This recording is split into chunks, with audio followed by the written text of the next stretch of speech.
Hello， 大家好。今個 weekend 我想試下第一次插花，親手整一束水仙花俾屋企人做嚟緊嘅生日禮物。我諗春天真係嚟緊啊，周圍呢春天嘅花都慢慢開始開，睇下佢哋幾靚。其實嚟緊就係我奶奶嘅生日，今年俾我知道咗，原來佢最中意嘅花係水仙花。為咗預備呢份生日禮物，我就專登要出去個大啲嘅城市度去買啲靚啲嘅花，希望會俾我搵到啲水仙花啦。好開心啊！見到喺個花店入邊有好多春天嘅花都已經開始有得賣啦，例如有鬱金香啦。不過最主要係我搵到水仙花啊，即刻放低咗心頭大石。周圍都有好多已經插好咗嘅花啦，但係就完全見唔到有任何水仙花嘅花束喎，點解呢？咁水仙花配咩花好呢？我又開始選擇困難症啦。用咗半個鐘頭之後，我終於揀好花啦。希望呢幾種花擺埋一齊之後會靚啦。咁早1至2日呢，我就要將啲花保鮮好先，咁就可以令到啲花呢之後可以 last 得耐啲。當我打開啲鮮花嘅時候，淨係見到呢啲花就已經令到我好開心啦。因為得個冬天實在太長啦，所以我每一年呢都好期待春天快啲到。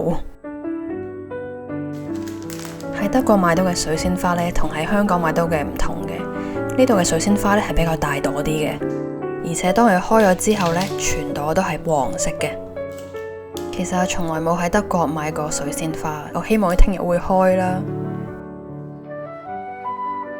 另外呢，我就買咗呢一種白色嘅鬱金香。我覺得呢種鬱金香好可愛啊，因為呢，佢出邊係白色噶啦，當啲花開得再大啲嘅時候呢，你就見到中間呢係黃色嘅，令我諗起一隻烚咗嘅雞蛋啊。另外呢，我就買咗呢一種黃色含羞草，聽講呢種花喺日本都係好大熱嘅。其實有時周末冇乜嘢做，輕輕鬆鬆咁喺屋企插下花都幾開心咯。插花都可以係 me time 嘅一部分啦。我之前喺花店度呢，都揾到呢一種粉紅色嘅臘梅花，同埋另外揾到一種粉紅色嘅毛巾。希望到時當佢收到呢束花嘅時候，都好感受到春天真係就嚟啦。而呢種呢，就係德國嘅洋甘菊，雖然啲花好細朵，但係每一朵都開得好燦爛。喺處理緊花嘅過程入邊，我發現我最放鬆嘅時候就係喺周末，只係做1、2件自己喜愛嘅事。好啦，咁我哋所有花就已經將佢保鮮好啦，咁第2日呢，就可以開始插花啦。哇，今日啲水仙花真係開晒啊！如果你問我喺咁多種花入邊，我最中意係邊種花呢？我諗就一定係呢一種 Mimosa 黃花含羞草啦，因為佢嗰種自然嘅香味呢，係令到成間屋都好香噶。佢呢係有一種好似蜜糖啦，有啲甜甜地嘅味啦。總之就係你一起身聞到呢陣味，就已經覺得我今日已經充滿正能量啦。當我喺花店嘅時候，從來都冇見過一束花係有水仙花喺入邊。咁我就好好奇喺網上面 search 下點解啦。我終於知道個原因啦，因為原來水仙花呢係有毒嘅。當每一次剪水仙花嘅時候呢，其實都會有啲有毒嘅液體流出，而呢啲有毒嘅液體呢，甚至係會殺死埋其他花添嘅。所以就因為咁，我就要早24小時將啲花去分開處理。所以要整一束水仙花嘅花束呢，係需要多少少時間嘅。每一年嘅春天，當我喺德國見到水仙花嘅時候呢，我就知道農曆新年就嚟到啦。不過今年嘅新年呢，我有個小插曲。其實我都好想花開富貴，就想買啲水仙去應下節啦。點知今年嘅初1，我啲水仙全部謝晒啊！不過德文有一句句子叫做 Manchmal ist es so， 即係有時有啲嘢就係咁。所以當我接受咗生活唔完美，幾日之後心情平復返，就話俾自己知花謝咗咪再買過咯。好啦，呢束花就嚟完成啦。今次係我第一次嘗試插一束花送俾人，你覺得點啊？留言話俾我知啊！其實我聽日就要將呢束花送俾我奶奶啦，我好驚聽日啲花會唔會已經謝咗呢？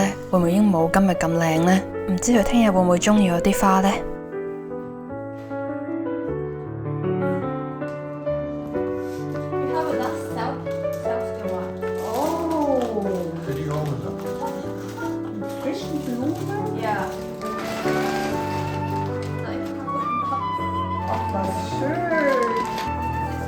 送佢最中意嘅水仙花俾佢，純粹都係想佢開心。喺生日嘅時候都可以喺屋企感受到出邊春天嘅感覺，好開心。今日見到佢收到呢束花，而且佢仲覺得好溫暖。其實見到屋企人開心咁就已經夠啦。點知我用唔晒所有花喎，所以呢，就將剩翻落嚟嘅花好簡單咁插成一束，擺喺自己屋企度啦。估唔到原來親手做一束花俾人做禮物，比自己收到禮物更加開心。而我私心喜愛嘅黃花含羞草，原來乾咗之後都一樣咁靚，可以喺屋企當乾花咁做一啲擺設。今個春天就教咗我，其實如果想插花、想買花令到自己開心，都唔需要等特別日子，例如農曆新年。如果想有開心嘅感覺，其實隨時都可以買花去獎勵自己。記住要對自己好啲啊！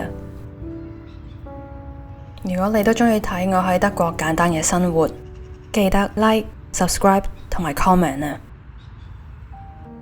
喺嚟緊新嘅一個禮拜，大家繼續努力加油啊！下次見啦，Tschüss，德文嘅拜拜。